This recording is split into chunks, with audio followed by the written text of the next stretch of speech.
আছে আপনারা জানেন তো ভালো করে, সবাই জানেন আপনারা যে আমরা বাংলাদেশের সমস্যাগুলোকে চিহ্নিত করে আমাদের নেতৃত্বে বেগম খালেদা জিয়া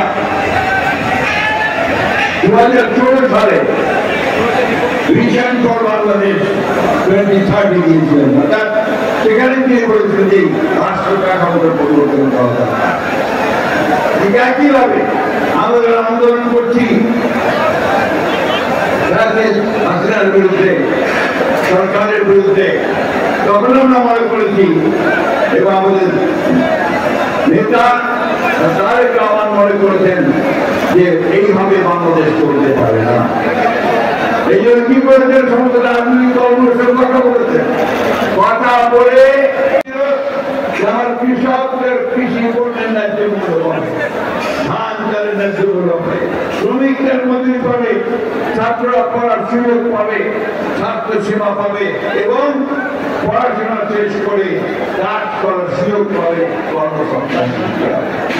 বন্ধুগণ, সেই স্বপ্ন আমাদের তারেক রহমান সাহেব আমাদের দেখাচ্ছেন।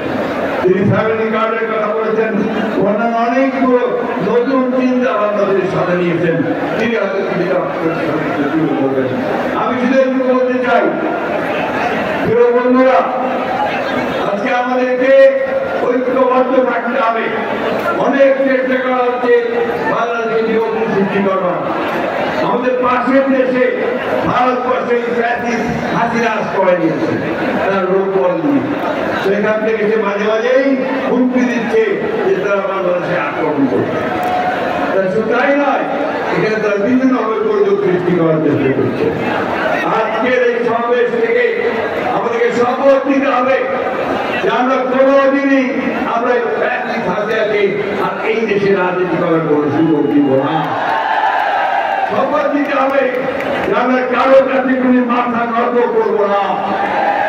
আমরা আমাদের দেশকে আমরা নিজেরাই স্বয়ং সম্পূর্ণ হয়ে করে তুলব। বলতে পারি এটা নেতৃত্ব দিচ্ছেন আমাদের তারেক রহমান সাহেব, তাই না? আমরা সবাই চাই না? তিনি আসবেন, আমাদের নেতৃত্ব দিবেন, আমাদের পথ দেখাবেন।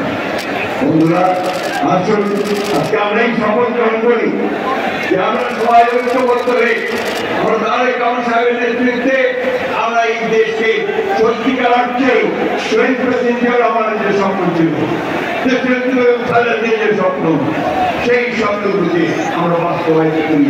একটা সত্যিকার অর্থে একটা সুখী, সুন্দর, সমৃদ্ধ বাংলাদেশ, গণতান্ত্রিক বাংলাদেশ নির্মাণ করি। বলে আপনাদের সবাই আবারও ধন্যবাদ জানিয়ে বক্তব্য শেষ করছি। বাংলাদেশ জিন্দাবাদ, বাংলাদেশ জাতীয়তাবাদী ছাত্র দল জিন্দাবাদ, জয় জিয়াউর রহমান, জয় শহীদ প্রেসিডেন্ট জিয়াউর রহমান, তারেক রহমান।